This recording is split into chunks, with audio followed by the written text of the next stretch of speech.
Hi friends, ನೋಡಿ ಇದು ನಾನು 2-in-1 ಸ್ಟೈಲಲ್ಲಿ ಹೊಲ್ದಿದ್ದೀನಿ. ನೋಡಿ ಇದು ಕ್ರಾಪ್ ಟಾಪ್ ಥರನೂ ಹಾಕೋಬೋದು. ಬೇಕು ಅಂದರೆ ಇದನ್ನು ಫ್ರಿಲ್ನ ಸಪ್ರೇಟಾಗಿ ಹೊಲ್ದು ನಾನಿಲ್ಲಿ ಜಾಯಿಂಟ್ ಮಾಡಿದ್ದೀನಿ. ಬೇಕಂದರೆ ಅಟ್ಯಾಚ್ ಮಾಡ್ಕೋಬೇಕು, ಇಲ್ಲಾಂದರೆ ರಿಮೂವಬಲ್ ಮಾಡ್ಕೋಬೋದು. ನೋಡಿ ನಾನು ಇದಕ್ಕಿಲ್ಲಿ ಯಾವ ರೀತಿ ಮಾಡಿದ್ದೀನಿ ಅಂದರೆ ನಾನಿಲ್ಲಿ ನೋಡಿ ಇದಕ್ಕೆ ಉಕ್ಸ್ ಕೊಟ್ಟಿದ್ದೀನಿ, ಬ್ಯಾಕ್ ಸೈಡಲ್ಲಿ ಉಕ್ಸ್ ಕೊಟ್ಟಿದ್ದೀನಿ ಮತ್ತು ಇಲ್ಲಿ ರಿಂಗ್ ಕೊಟ್ಟಿದ್ದೀನಿ. ನೀವು ಬೇಕಿದ್ರೆ ಇಲ್ಲಿ ಉಕ್ಸ್ ಹಾಕೋಬೋದು, ಇಲ್ಲಿಗೆ ರಿಂಗ್ ಹಾಕೋಬೋದು, ಯಾವ ರೀತಿ ಹಾಕ್ಕೊಂಡ್ರೂ ಪರವಾಗಿಲ್ಲ.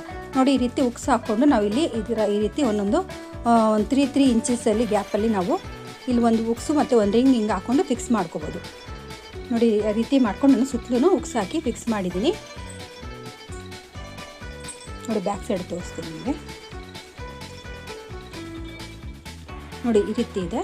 ಇವಾಗ ಇದು ನೋಡಿ ಈ ರೀತಿ ನಾವು ಫ್ರಿಲ್ಲಿನೂ ಹಾಕೋಬೋದು, ಬೇಡ ಅಂದರೆ ಇದನ್ನು ರಿಮೂವಬಲ್ ಮಾಡಿ ಪ್ಲೇನು ಹಾಕೋಬೋದು. ನೋಡಿ ಇವಾಗ ಪ್ಲೇನ್ ಯಾವ ರೀತಿ ಬರುತ್ತೆ ಅಂತ ತೋರಿಸ್ತೀನಿ ನಿಮಗೆ. ತೆಗೆದ್ಬಿಟ್ಟು ಇದನ್ನು ಫ್ರಿಲ್ನ ನೋಡಿ. ಇವಾಗ ನೋಡಿ ಇದು ಫ್ರಿಲ್ಲು ಸಪ್ರೇಟಾಗಿ ಹೊಲ್ಕೊಂಡಿದ್ದೀನಿ ನಾನು. ಮತ್ತು ನೋಡಿ ಇಲ್ಲಿ ರಿಂಗ್ ಕೊಟ್ಟಿದ್ದೀನಿ, ಇಲ್ಲಿ ರಿಂಗ್ ಕೊಟ್ಟಿದ್ದೀನಲ್ಲ, ಇದನ್ನು ಕೆಳಗಡೆ ಈ ರೀತಿ ಇಟ್ಬಿಟ್ಟು ಉಕ್ಸ್ನ ಹಾಕ್ಕೊಂಡ್ರೆ ನೀಟಾಗಿ ಸುತ್ತಲೂ ಫಿಕ್ಸ್ ಆಗಿಬಿಡುತ್ತೆ. ಬೇಡ ಅಂದರೆ ಇದನ್ನು ತೆಗೆದಿಟ್ಕೊಂಡು ಹಾಕ್ಕೋಬೋದು.